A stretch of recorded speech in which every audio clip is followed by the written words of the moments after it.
Today, we take a look at changing perspectives on China in the US with CEO and YouTuber Cyrus Janssen. Hi, everyone. My name is Jason Smith. I'm originally from sunny California, and now I'm living in beautiful Beijing.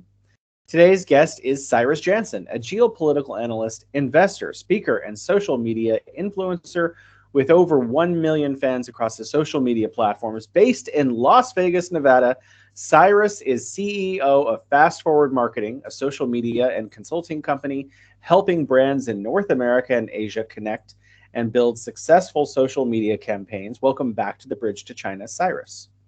Jason, thank you so much. Always a pleasure to be here. Yeah, I'm excited for this conversation.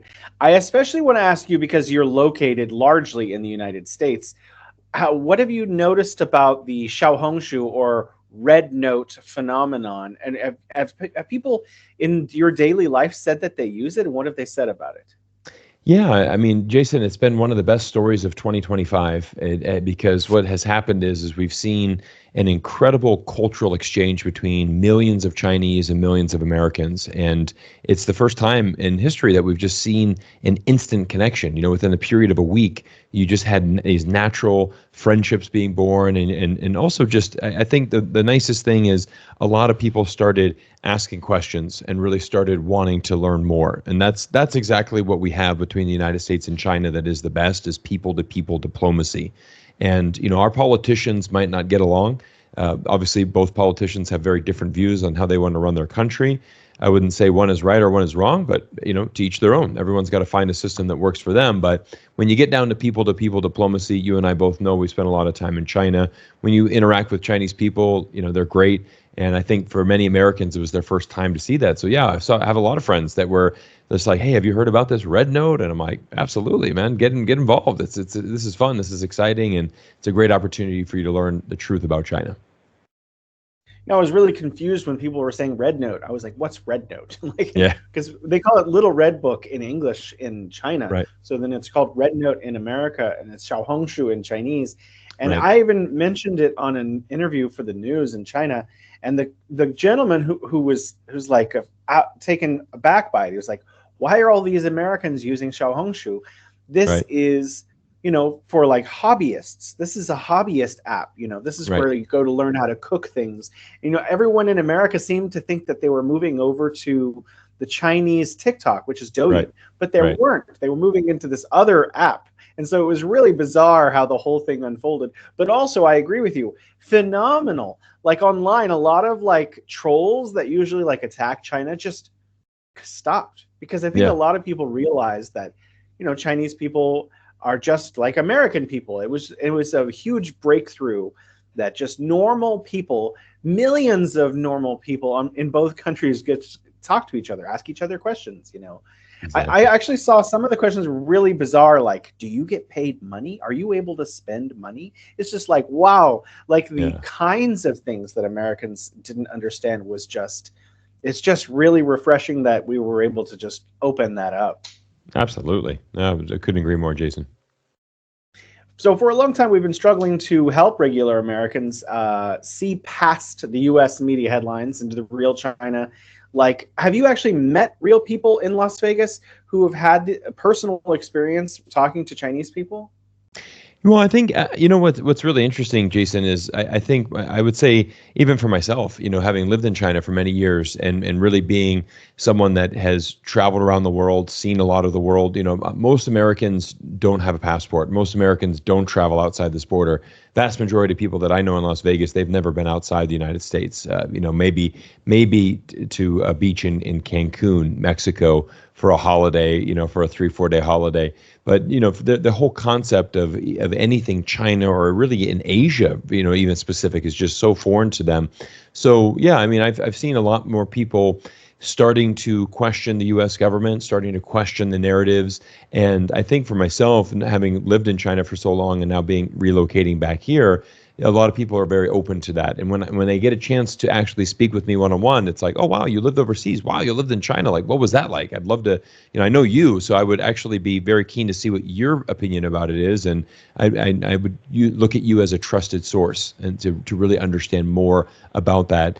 And yeah, so I feel like I'm a little bit of an ambassador wherever I go. When I'm in China, I'm an ambassador for the United States. I want people to, make sure that they have a very good interaction with myself and that I represent my country well.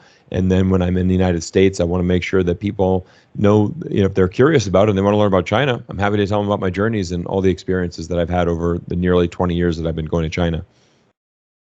I recently saw that you had interviewed Kishore Mahbubani, and I saw your clip on X, and I saw a speech that he gave at Harvard University in 2014, and he noted that part of the problem with U.S. media is that it has this incestuous relationship with itself. So you hear it on New York Times, then Wall Street Journal says it, and then everyone's just kind of bouncing the same ideas. I think that having some fresh influx of ideas from China through Xiaohongshu might be good for U.S. media, because it'll force them to really try to be more accurate about what they're saying, because regular people can just go and check now. Oh, really? Yes. You say that? Let me go check with my new friend in China on my phone and see how how it looks. Exactly. I want to pivot a little bit to the new administration, because I'm an American, but I'm not living in the United States. Right. The U.S. is under new leadership, and Trump has raised tariffs to 10% across the board on China. What does that mean for regular consumers in America? And is this good? Is this going to bring manufacturing back to the U.S.? Yeah, Jason, I think what is incredible is you have a tremendous amount of Americans that don't understand what a tariff means. They simply don't understand the definition, and they don't understand how it works. I would give you an example. I was eavesdropping on this other conversation with some Americans, and they said, Trump is amazing. He's gonna make America great again. Look at all these changes he's doing in the White House, and we're gonna really stick it to China. China's gonna have to pay all these tariffs. We're gonna make so much money off of China. And I just kind of chimed in, and I said, wow, that's interesting. You would say that. I said, do you know how the tariffs actually work? And he said, well, yeah, when China wants to sell us their products, we're going to put a 25, 30, maybe 40% tariff on that. They've got to pay us that fee. We're going to take that revenue and we're going to then turn it and use that in other industries. I said, no, that's not actually how it works. How it works is it's the importer. So if your Nike shoes cost $100 and now you've got a 20% tariff on that, well, the importer, which would be Nike, they're going to have to pay that $20 of tax. So that means your shoes are now $120 and instead of $100. And he kind of looked at me like, well, how does it work like that? I'm like, that's what a tariff is. It's a tax, and it's a tax based on the importer, whoever is importing that in. So unfortunately, there was a lot of misinformation about that, and I just think a lot of people didn't actually understand that. To answer your first question, will it be better for the United States economy? No, it's going to be a disaster. I think it's going to absolutely cause a lot of financial harm. I think you're going to see inflation absolutely go through the roof. And I think what you saw, Jason, which was really interesting, is about 3 weeks ago, Trump said, we're going to go through and we're going to pass tariffs, 25% tariffs on Canada. The United States' closest ally, the country that we share a 4,000-mile border with, that obviously we've had tremendous diplomatic relationships for our entire history. It makes absolutely no sense to tariff Canada, and that would instantly increase for example, most of the cars that are manufactured in America, they go cross border between Canada 6-7 times with different parts and different systems. So I mean, if your average car from Detroit, they're getting parts shipped over from Canada and other parts of the world. I mean, that cost is going to go up thousands of dollars, to accommodate for these new tariffs. So, and let's just give you back to the Nike example. Let's say that Nike says, okay, you know what? We're going to relocate all of our factories to America. That way, we just proudly made in America. Well, how long is that going to take? Logistically, you'd be lucky to get that done in a decade, to try to phase out your factories overseas, relocate them all to the United States, hire American workers. Well, guess what? Your Nike shoes are going to cost $300 because it's going to be so expensive to manufacture that in the United States. So I'm very much one that preaches about the global economy and the fact that we benefit because of international trade. I want to buy from everyone around the world. If Ethiopia makes the best shoes, I'm going to buy from Ethiopia. Why do I need to compete with that? Buy them. And that's where, we're really going backwards in time, I feel, when we're doing tariffs and we're trying to say, let's just rely on ourselves. Well, no, that's what you did in the 1600s when it was very difficult to trade. You only had what you had, and then if you wanted something, you had to get it shipped on a boat, and it would take months to get over the ocean. That's when trade was difficult. In today, 2025, it makes no sense to do this. I'm all about promoting a global economy, and that's why I think China is such an incredible force for the world, because quite frankly, we would not be able to live the American lifestyle and our American way of life without a country like China producing and manufacturing the way that it does. Mm. I have an unusual question. I just want to see how you would field it. Could the tariffs help Chinese companies in any way?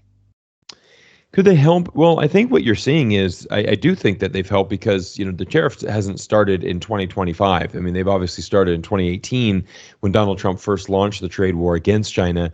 And I think what you're seeing, Jason, is you're seeing a lot of Chinese companies, turn to be more innovative. And that's through, you have many examples. Would be the tariffs is one thing, but you also have sanctions, where the U.S. government actively sanctions companies, saying you can't sell to this person, or we're not going to sell you our advanced microchips.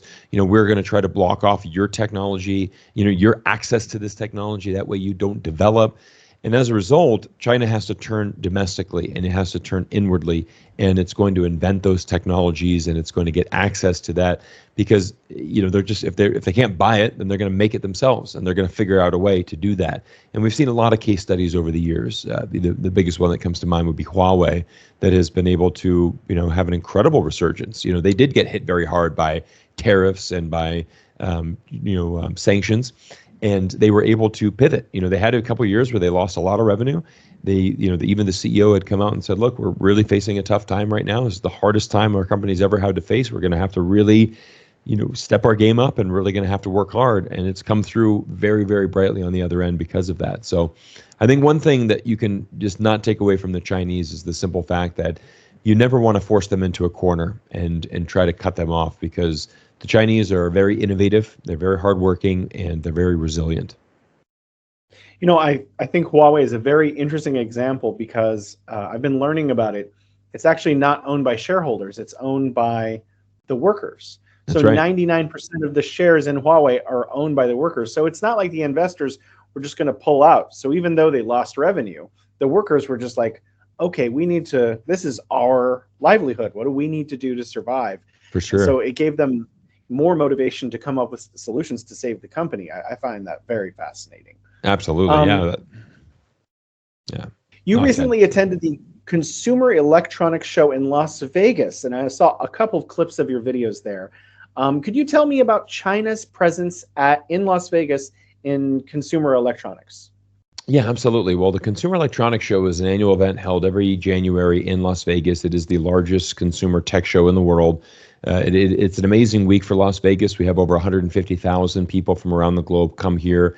Really, anybody in technology is in town. It's a lot of fun to be, on the Vegas Strip. Everybody's got the name badge on. Everybody's there for CES. Every hotel is sold out.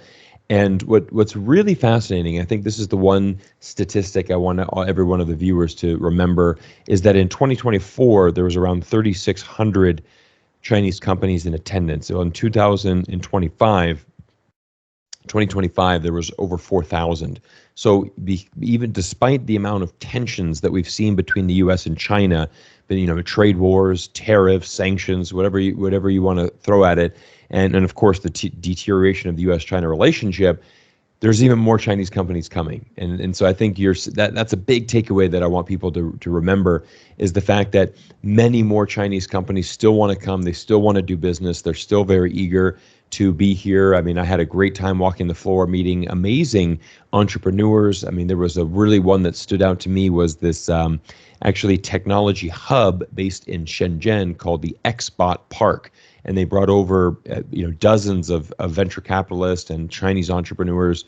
They were making some pretty cool technology that they were debuting. And it was this technology hub from Shenzhen that had brought all of these entrepreneurs over there. So there's a lot of excitement there. And I think the biggest thing that I've seen, Jason, is you see a lot of Chinese have a lot of pride. They're very proud to be Chinese. They're very proud to have a Chinese company. They're very proud to make these products and want to showcase them and bring them around the world. And I think it's an incredible thing. And so, again, that's where I want people to really understand again, how our global economy works, because not only is there 4,000 companies from China, directly from China there, but if you start going to all the other companies, they have many supply chains and many connections back to China. I mean, you can't really have a consumer electronics show without China. It's impossible. So if you were to cut off any company that has exposure to China, it would be very few people in attendance. It just wouldn't be much of a show at all. And I think that speaks volume to how, again, the global economy and how important China is to the world. You mentioned VC companies from China being present in Las Vegas. So I'm assuming a lot of the attendees are like yourself or Americans. Are American companies eager to have JVs and to deepen their work with Chinese firms? I think what I've learned is that in America, you have two types of people. You have the first type is someone that is an entrepreneur, that is very business savvy, and they're thinking, you know what, I want to do business. And if China has the technology, let's go for it. Again, we don't need to see eye to eye politically. You could love your government, I could love my government. At the end of the day, you have a great product, I want to buy it, or I want to do a joint venture with you. Let's work together. We don't have to see eye to eye politically for that to happen. We need to see eye to eye business wise, and we need to have a good relationship in that regard. But again, we connect one on one. If you're a Chinese business owner and I'm an American business owner, and we're talking over a product or a service or something that could help us both make a win-win, I think that again, that's going to happen, and people are very, very interested into that. So I think you see a lot of Americans that aren't in business. Let's just say that they're an employee and they don't know really anything about the outside world, or they don't really know anything about China. They just go work their job and then come home. They're not going to be as open to thinking outside the box and working with China. I think that's kind of the difference that I've seen. So savvy businessmen that have a little bit more understanding of the world, absolutely, they're very keen on working with China. As we both know, China likes to make plans. It's very good at making long-term plans, 5-year plans, 10-year plans. I think there's one of the plans goes out into 2050. Right. What is made in China 2025? And how does this impact Sino-US business relations? Well, Jason, it goes back to very interesting, because Made in China 2025 started 10 years ago. So it started in 2015 when the government launched a program and it said, what we want to do is we want to scale into more advanced manufacturing. For decades, Jason, many people looked at China as the factory of just cheap goods, right? If you wanted to get a coffee cup, we can make these in China for 25 cents a piece or whatever it costs. If we want to get stuffed animals and toys and plastics, that's what you thought China we could. Yeah, there you go, 1 RMB. So 1 RMB. So I mean that's what, 12 cents, 13 cents. So what's interesting is that I think now what has happened with Made in China 2025 is that you're seeing them shift into more higher end manufacturing. China's leading the world in robotics. It's leading in animation. It's top in AI. I mean, obviously, U.S. as well is a big AI powerhouse, but they're making tremendous strides. They're leading in renewable energies. The entire electronic vehicle sector cannot exist without China, because China is the only country in the world that can actually make an electric vehicle battery. That's quite a statement there. Just the fact that even the United States, we can't make an EV battery without Chinese technology. We can't make 100% American EV battery. That, as wild as that sounds, it seems pretty simple. Really, like in America, we have a NASA and all of these advanced stuff, big military. We can't figure out how to make an EV battery. No, the technology needs technology from China, and so that's China's battery technology is what defines that industry. And so I think that's what you've seen with Made in China 2025 is this big shift into the next generation of products. And I think it's a great thing from China, because you don't want to just say, hey, all we can do is just manufacture cheap stuff. Anybody can learn to do that. But once you start shifting and you go, for example, there's a reason why Apple makes their stuff in China, because simply the manufacturing is amazing, the amount of tooling, the engineering. Tim Cook gave a very viral speech where he said that. He said, if I had to find advanced tooling engineers in the United States, I would be lucky to fill a classroom. But if I go to China, I could fill multiple football fields with people that can do this skill set. I said that's such an amazing insight that more people need to understand, and that's why the big companies still go manufacture in China today. Yeah, I remember the CEO of Ford talking about EV batteries. If you want to have EV batteries, you have to go to China. It was an absolutely fascinating speech, and I also know the speech by Tim Cook that you're talking about. Right. So I mean, it's amazing.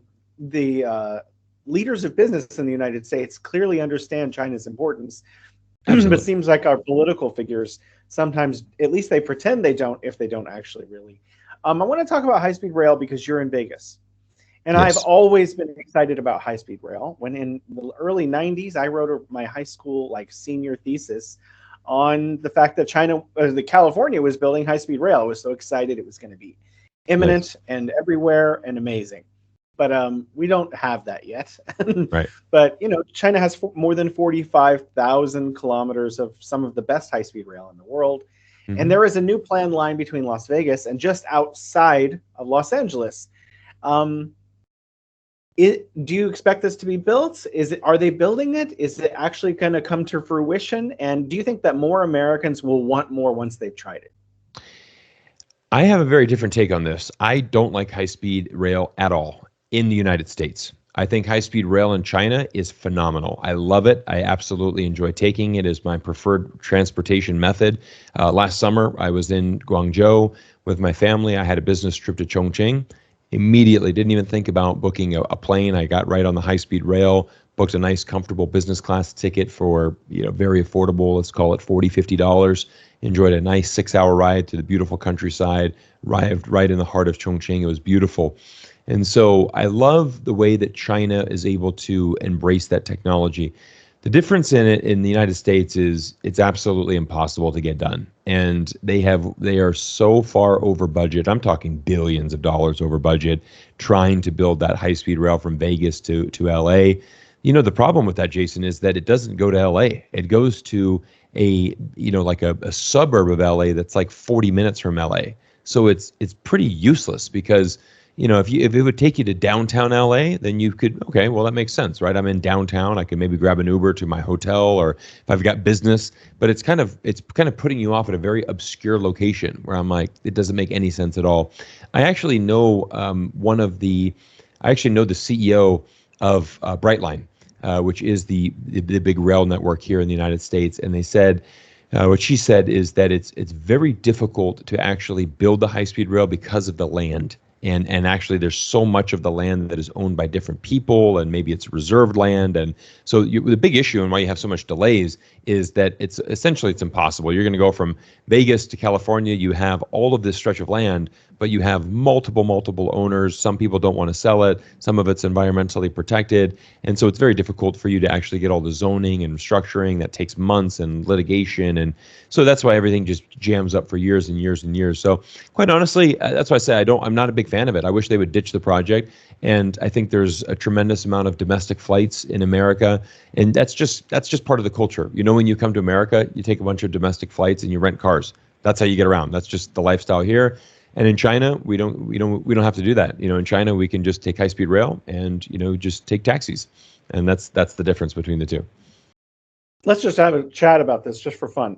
Elon Musk has one of his many companies. It's called Boring Company.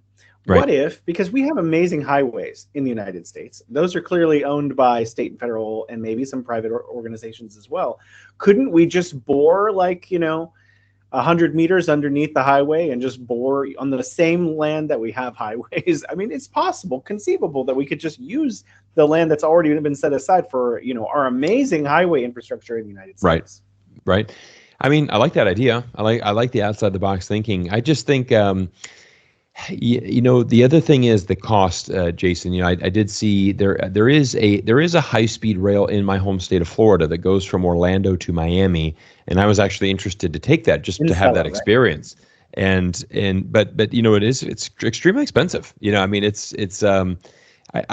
to say it was, I wanted to, like, for example, a business class ticket in that I wanted to go round trip from, I'm going to say it was probably $500 or $600, in order to do that. It was substantially, very, very expensive, flight. So it's kind of like, it's almost getting to the point where it's a novelty, like, okay, we're going to pay this big fee to kind of have this experience. Not really one where it's like, okay, I'm actually going to use this to get around. Like that's actually my preferred way to get around. It's almost more of let's go have some fun on the train, and and they have some nice food and beverage options and stuff. So it's like it's kind of a new experience. But for guys like you and I that have experienced high-speed rail in China, there's no reason for us to pay that exorbitant fee. We can just go to China and have a great experience. Yeah, those are really good points. Let's switch the topic up to gold. So you have mentioned in one of your videos on YouTube that China is buying up gold. Why? Well, I think what's amazing with gold is that gold is just you can go back to biblical days, and gold has been a storage of value. Gold has always been something that is held during times of inflation, times of uncertainty. And I think what's really amazing is over the years, you start to see China getting away from holding so much U.S. dollar debt. And I think that is what you're starting to see is a little bit more of a diversification. I remember when I went back to when I was in China in 2007, 2008, and China had a tremendous amount of U.S. debt. And actually, I think a lot of things that people forget is that 2008 financial crisis, it's China that bailed out the United States by buying a bunch of American debt, buying these long-term bonds and buying the savings bonds and things like that really did stimulate the U.S. economy and help get us out of the recession that we were in the great financial crisis of 2008. So I think what is really interesting is that now things have shifted. Obviously, the relationship between U.S. and China is nowhere near as good as it was back in 2007, 2008. And so I think you see China starting to diversify, wanting to hold that. But it's not China. I'd like to tell you that in the last, certainly 2023, 2024, we see a record number of central banks around the world begin to stockpile gold. And again, it is used in times of inflation, times of uncertainty. I certainly think looking at geopolitically, there's a lot of uncertainty in the world. So gold is always going to be valuable. It's just never going to, and I think that's, I'm not going to say it's never going to lose value. I mean, it certainly fluctuates like any other asset, but it's very stable, and it's always going to have a lot of value in society. And so, yeah, I think that's the simple reason why, just diversification and wanting to make sure that they have a high value of storage in times of uncertainty.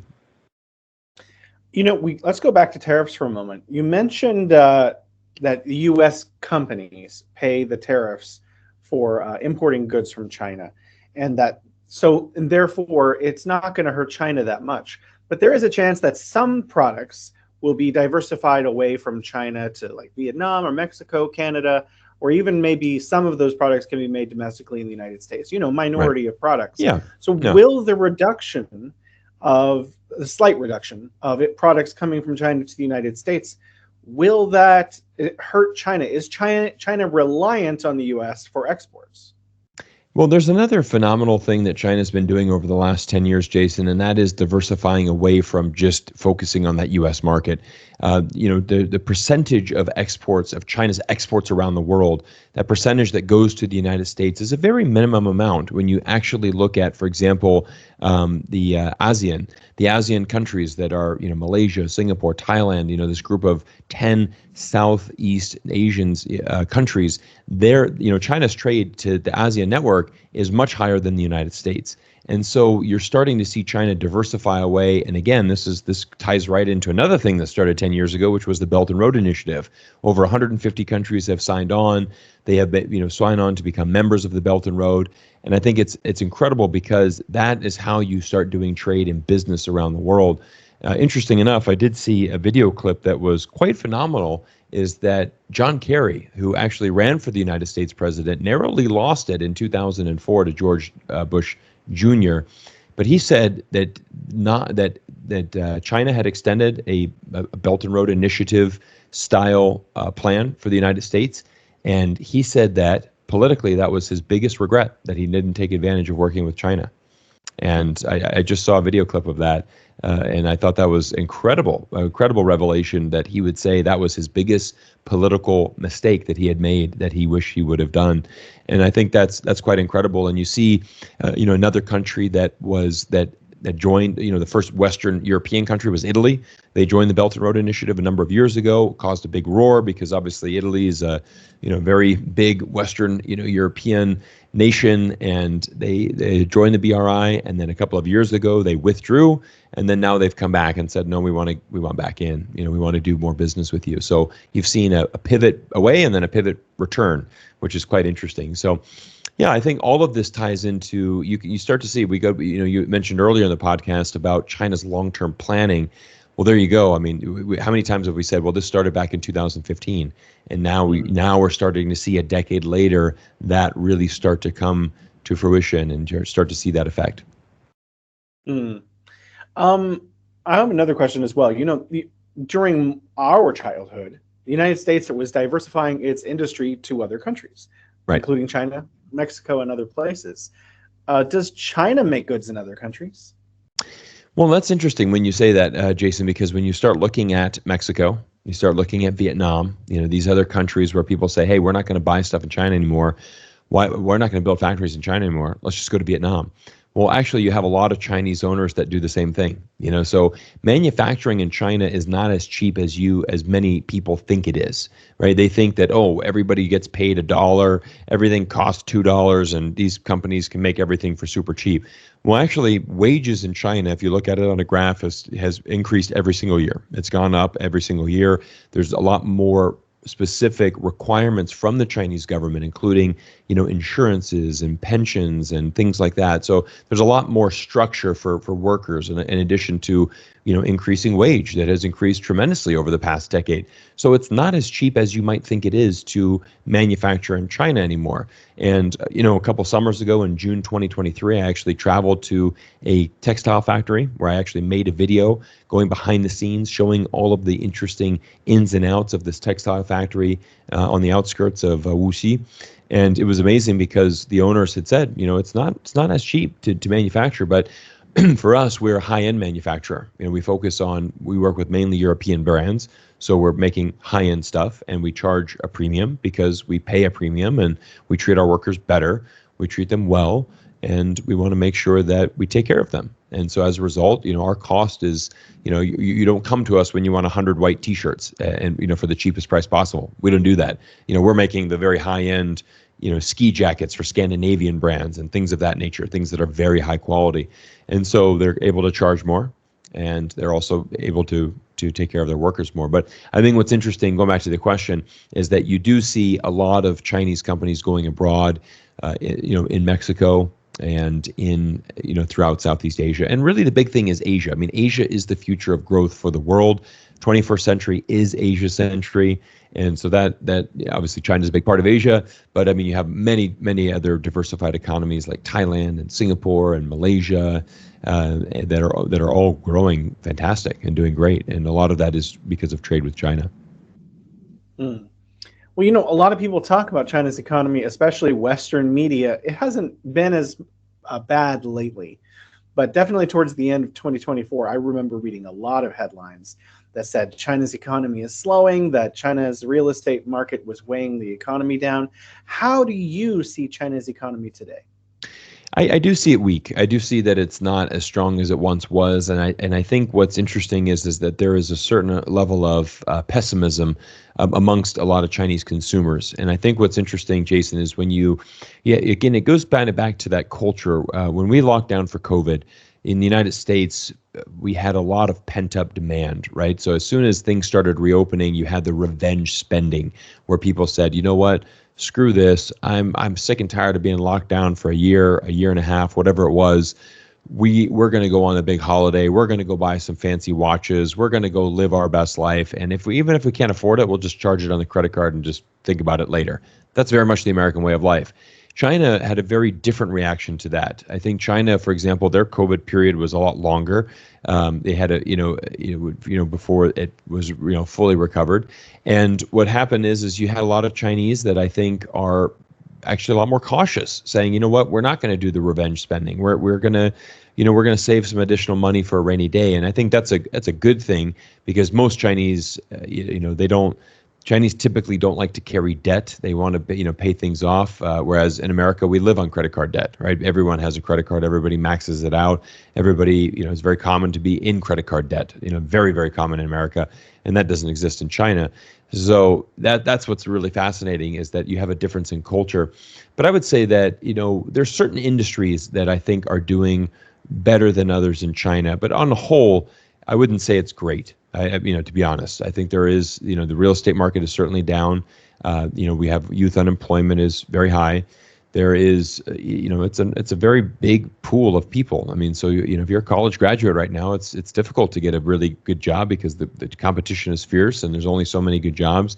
But I think, with every crisis, there's an opportunity. And I think that specifically, for example, AI, right? The AI industry is absolutely booming in China. We saw this huge breakthrough with DeepSeek, which was incredible. But, you do see certain industries, certainly renewable energies, anything with EVs, there's a lot of specific industries that are actually doing really well.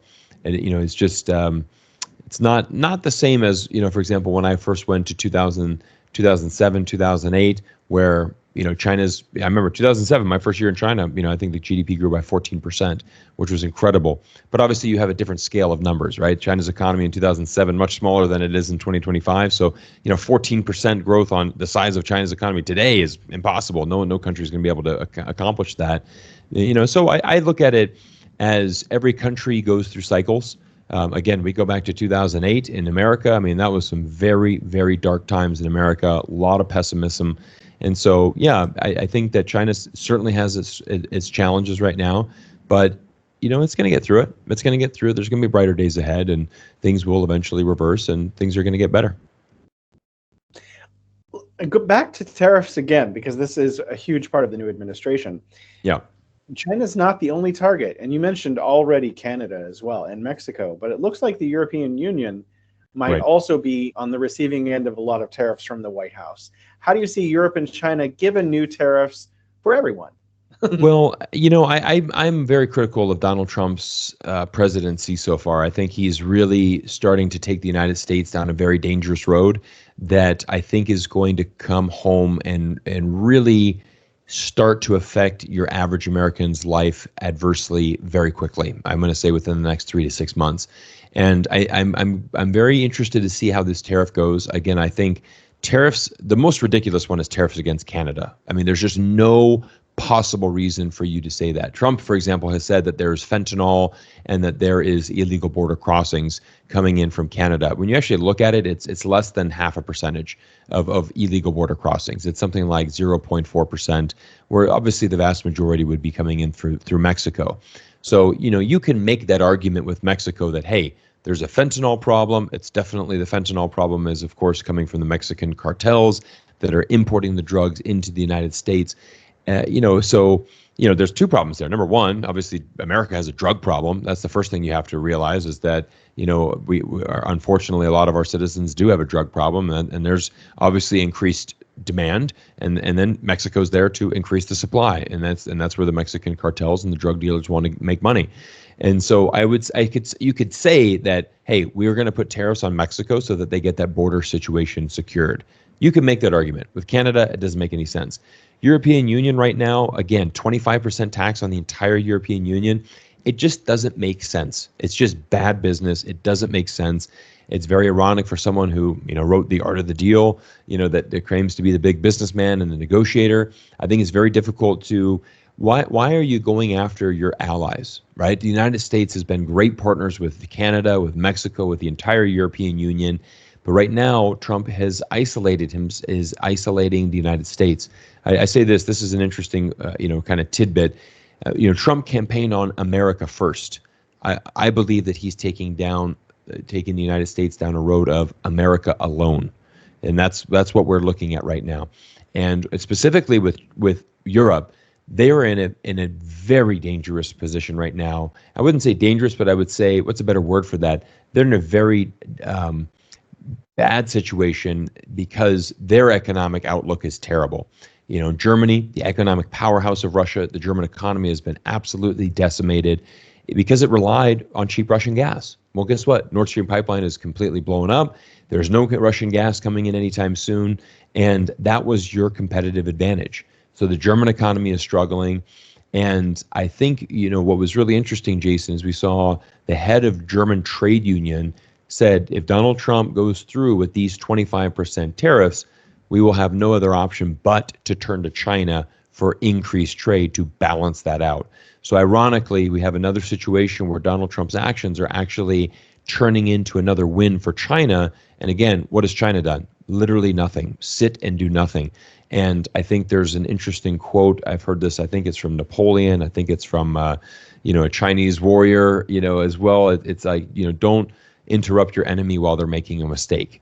And so I think I firmly believe that the United States is making a very grave mistake if they are going to tariff Canada, Mexico, and the European Union. I think that will only backfire on the United States, cause prices to increase substantially, inflation to increase, and ironically, you're going to drive more countries to work with China to balance out that risk. I want to ask you another question about inflation. For college-educated people in the top 50% of America, I'm assuming most people are getting by despite the fact that there was 10% inflation for a couple of years in the United States, and that eggs, for some reason, I guess it has to do with culling of a large amount of chickens because of bird flu, are just outstandingly expensive. But what about like the bottom half of America? Do you see regular people, are they making it? Or is it as bad as one might expect given the financial circumstances? Jason, I think that the middle America and certainly the lower income America is struggling tremendously because there's an interesting there's interesting reels and social media videos that you can now see where people say, for example, the standard in America was always, do you earn six figures? That like if you can earn six figures a year as a salary, that's kind of the dream. I mean, for many people, especially like me growing up, anybody that could earn six figures a year, that was a phenomenal salary. I mean, just absolutely fantastic. And that really is almost, your bottom line now, where you need to be earning six figures a year because of your taxes, but just things like to have, to have my kids be playing in sports after school, to take my family on a couple vacations a year, to go out with my wife on a date night once or twice a week, to be able to, again, we're not living like millionaires, but we just want to have some, nice things in life, and to be able to go, afford a couple family vacations, have the kids in sports, things that you want to be able to do.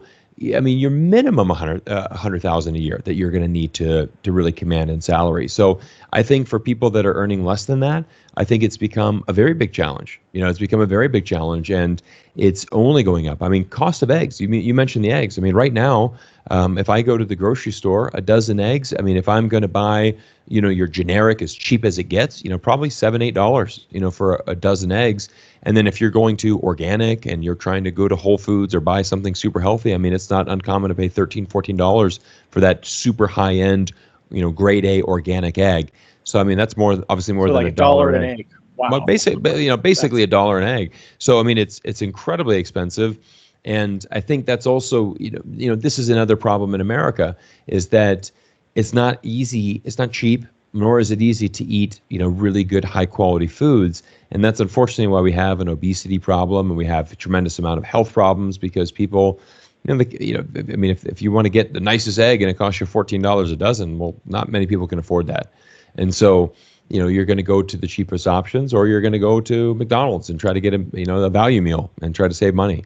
Another thing that was phenomenal, Jason, this wasn't this year, this was, I believe it was last year, maybe even the year before, but when this inflation problem was out of control, I thought this was so cringe, but you had Kellogg's CEO, of course, Kellogg's famous cereal company, said, we're encouraging a lot of Americans to eat cereal for dinner. One, it's delicious, and you can save a lot of money. And I'm like, wow, that's incredible. So that's the message to America. Guys, let's sit down and eat cereal for dinner so we can try to save some money right now. I thought that was a very cringe way to try to promote his products, where I'm like, hey guys, I think there's a bigger picture than us eating cereal at night. Like that's if that's what we have to resort to, or a lot of people have to resort to, we've got an issue in society right now. So that's, let's pay attention to that. Wow, that's not a very bright picture. But I want to switch gears again to Taiwan. And Yes. I want to specifically talk briefly about China hawk Eldridge Colby. He's very common on social media saying very hawkish things about China. He's been nominated for Undersecretary of Defense for Policy. So how do you see this administration's Taiwan stance evolving? Because every time I listen to a new person describing what Trump is trying to do, it feels like a 180. Like what? Oh, That's yeah. the opposite of this other person. I have no idea what to make of what's going on in the White House. I think what's interesting is I don't think the White House has a lot of ideas what's really going on around the world, and I think that you're getting a lot of conflicting views. I don't believe that Donald Trump is very knowledgeable about these world issues. When you talk about the nuances and the real specifics about that Taiwan, U.S., China relationship, let's call it a triangle. There's a very interesting dynamic that really requires a lot of tremendous studying and intense knowledge of the history and really what this relationship and how we got to the point where we are today, which is the status quo, the status quo that has maintained peace in the Taiwan Strait for many, many decades. How did we get here? How did it happen? And I guarantee you Donald Trump doesn't understand all of those nuances. I mean, even when you look at Russia, Ukraine, there's a lot more nuances that I don't believe him and his team, fully understand. Specifically back to Taiwan, though, we do have people like Eldridge Colby, who what I would classify as a China hawk, someone that wants to provoke China, someone that really wants to take on China. And I think, really the Taiwan situation, Jason, is very, very simple. The last 60 years, the United States has recognized the one China policy. And, that is always an interesting question because, people will talk to us and say, what is your stance on China? And I say, or what is your stance on Taiwan? How do you view Taiwan? And I said, well, look at the vast majority of countries around the world. I mean, every single Western country, superpower, every big country, there's only about, recognizes that Taiwan's part of China. There's about a dozen countries in the world that don't. They're very small, very, very small countries that, not important really that on the geographical stage as far as, world economy. I mean, very small little island nations, things like that. So, these are the countries that are, trying to leverage that relationship. But I think, honestly, with this, Jason, I am a little bit worried because if you have people that, for example, if we want to say, hey, let's move away from strategic ambiguity. Let's go to strategic clarity. Let's go ahead and declare that Taiwan is an independent country, give them the rights. And you know what? If China doesn't like it, then that's tough. They're going to have to deal with it. That's a recipe for disaster. I mean, that's absolutely playing with fire, and you will get burned when you play with fire. So again, we need to really bring in more people that are more knowledgeable and that really have that cool head that can actually talk to Chinese and Taiwanese and figure things out. But interesting enough, I mean, I'm going to bring it back to the tariffs, which you have already many times. Trump has come out and said that if Taiwan does not bring more TSMC semiconductors back to the United States, he could potentially tariff Taiwan, which is going to be ironic because maybe you're going to see Taiwan actually shift and say, you know what? Maybe we're just going to start selling more microchips to China, which, by the way, Taiwan and China, I mean, their economies are very, very connected. They're doing a tremendous amount of trade. And I think, you might actually see Taiwan move closer to China because of Donald Trump tariffs. If he's going to also threaten Taiwan with all of these other countries around the world that he's going to do. Now you're going to get, go after Taiwan. So it's very, very interesting. I was talking to a professor off of the record recently, and he said that Donald Trump wants to create lasting peace with China. And I asked him why he thought this. He said, because Donald Trump, for whatever, else he wants and whatever else he does, he wants to be remembered as being a good president because he's that kind of guy. And so he wants to maybe achieve some peace accords with different countries, and we've certainly seen some radical developments in Europe recently. What do you think Donald Trump wants with China? Because, Donald Trump always does talk about President Xi as like, oh, this is my friend, my buddy. Right. We talk on the phone all the time. Yeah. I would disagree with your professor's comments that Donald Trump wants to be remembered as a good president. I think one thing that you have to remember with Donald Trump is that he has a very large ego. And I think he will be the first to tell you that he's the best president that we've ever had and that he's amazing at what he's doing. So I don't think he ever worries about his reputation. I think his self-confidence in himself, and he regards himself as a great president no matter what he does in the White House. So that I don't think that's his motivation. Like, hey, I'd like to get a deal with China so people could remember me in a nice way. I think that's not Donald Trump. He's definitely not thinking that. I think with Donald Trump, and this is something that I actually do really like about Donald Trump and his negotiations with China, as he said, we're going to have 100% EV tax. We're going to tax 100% tariff on Chinese EVs. We basically don't want Chinese EVs to enter the United States. Why?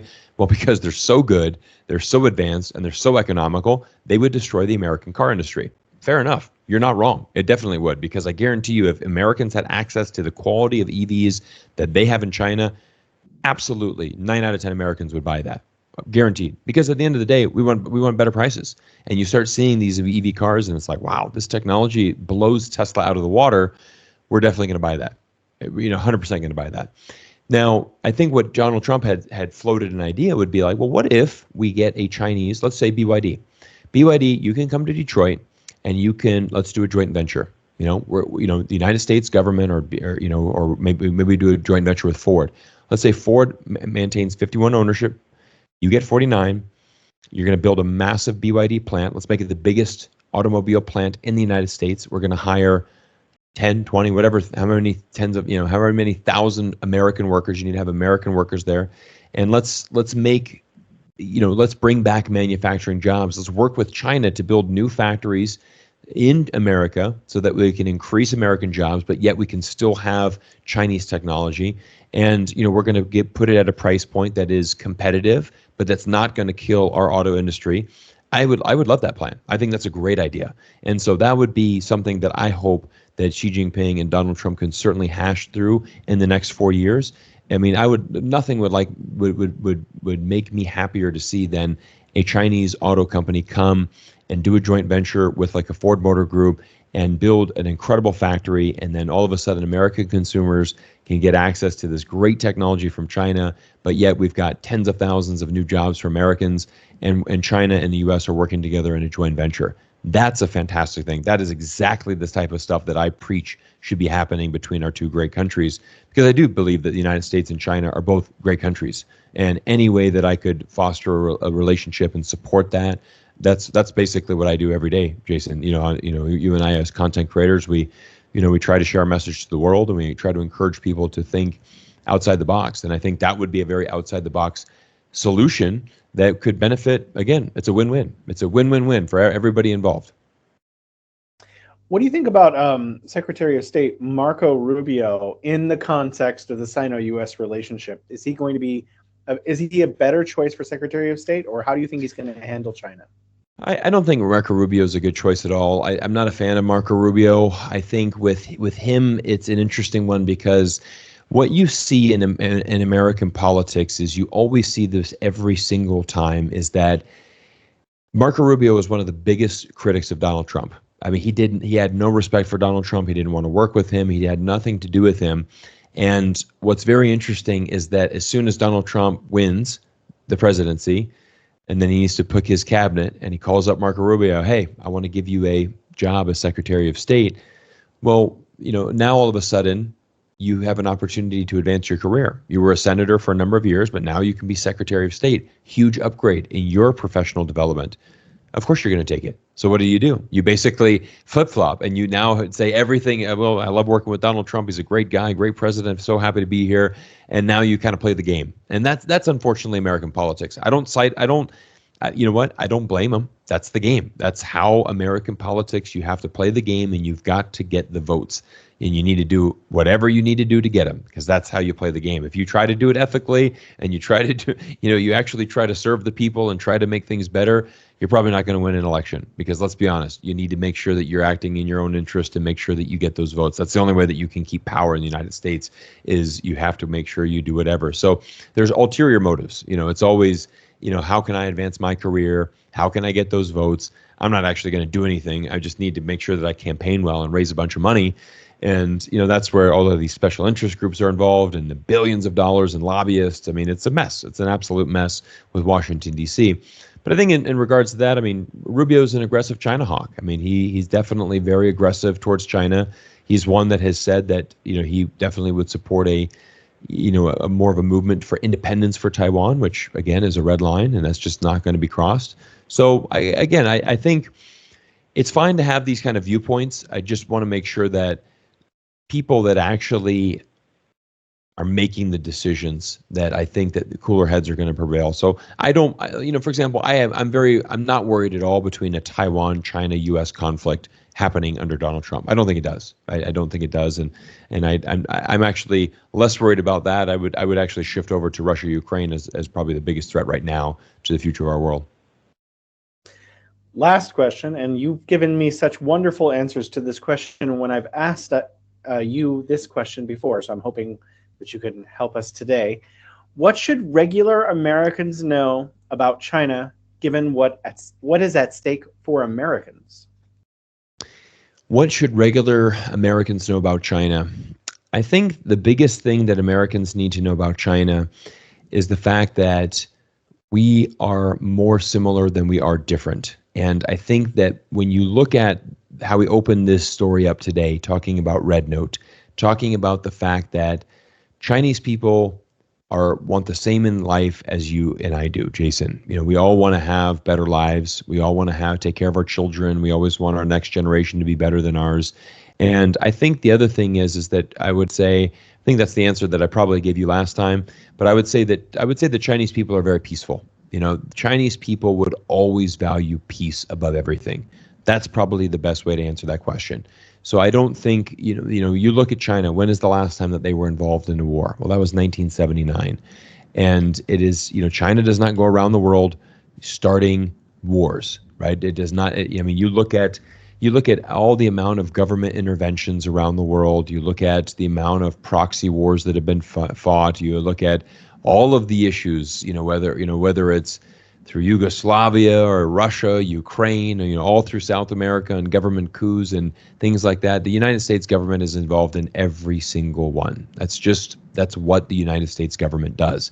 China doesn't do that. China is a peaceful country. And quite frankly, the Chinese are very pragmatic, and they really have one thing in mind. How do we do business together? Let's go make money.